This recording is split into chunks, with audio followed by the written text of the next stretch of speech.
Hey, welcome to The Explainer. You know that feeling, right? Your heart starts pounding, your palms get sweaty, your mind just goes blank, all before a big test. That's exam anxiety. It's a huge struggle for so many of us, but here's the good news. You can absolutely get a handle on it. So, let's dive in and figure out how. You know, this quote just hits the nail on the head. Exams are supposed to be about what you've learned, but so often they turn into this massive test of your emotional strength, of your courage. It's a battle that feels like it goes way, way beyond what's in the textbook. So, here's our game plan for today. We're going to start by talking about that test of courage. Then, we'll nail down what exam anxiety really is. After that, we'll look at how to spot the warning signs. And then, the most important part, we're going to build a solid plan to turn that fear into some real solid confidence. All right, first up, the test of courage. Before we get into all the nitty-gritty details of anxiety, I want us to just shift our thinking a little bit. This isn't just about managing stress. It's about seeing that exam as a moment to really dig deep and find our inner strength. It's an opportunity to prove to ourselves just how resilient we are. Okay, keeping that idea of courage in mind, let's get down to business. Section 2, what exactly is exam anxiety?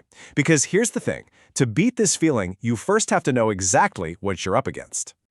So let's be clear. This is so much more than just feeling a little nervous. Exam anxiety is a specific cocktail, right?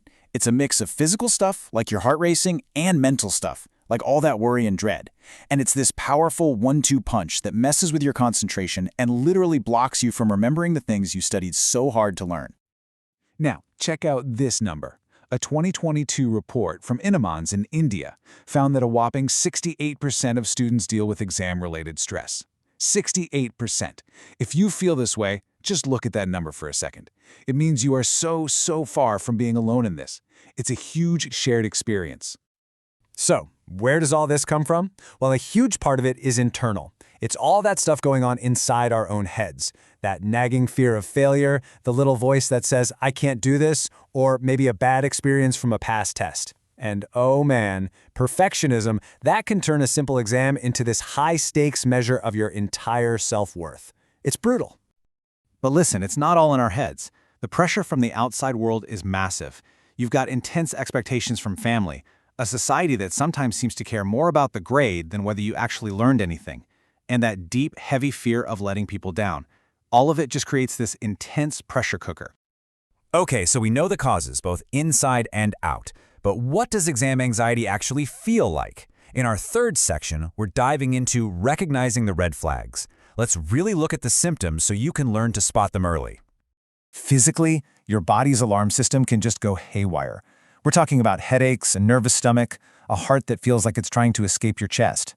It's a really powerful reminder of how our mental stress creates very, very real physical symptoms that can totally mess with your health, especially your sleep, right when you need it the most.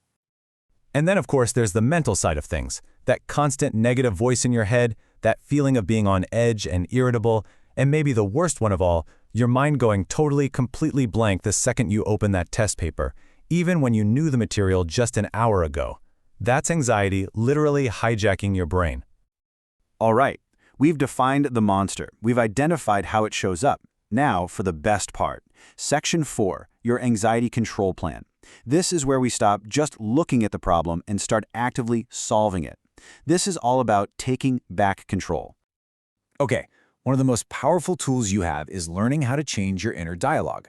It's about catching those runaway, catastrophic thoughts, the I'm definitely going to fail ones, and consciously, deliberately swapping them for something more realistic. Something like, hey, I've prepared for this and I'm going to do my best.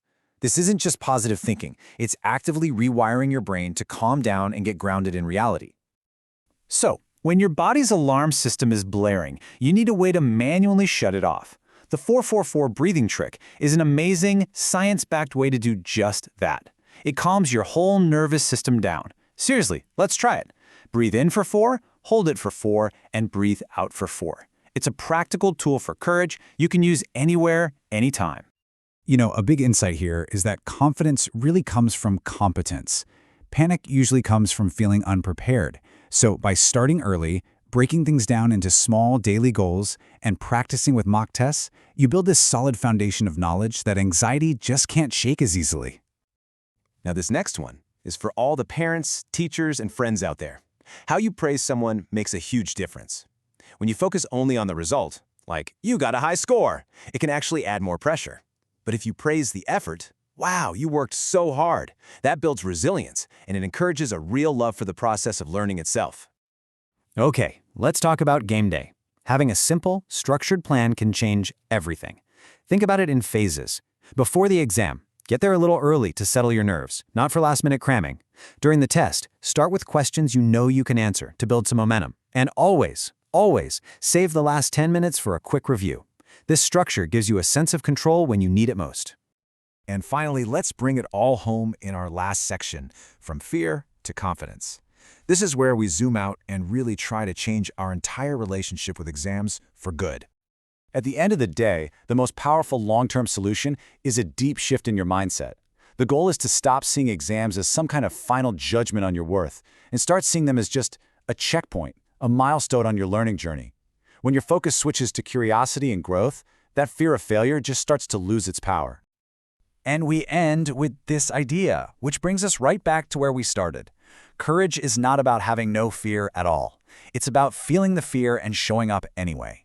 It's about facing that anxiety, but this time you're armed with preparation, with real strategies, and with a clear sense of purpose. So I'll leave you with this to think about. An exam doesn't have to be some monster you have to battle. With the right mindset and the right tools, it can just be a milestone on your path, a signpost that shows you how far you've come. So how are you going to make that shift?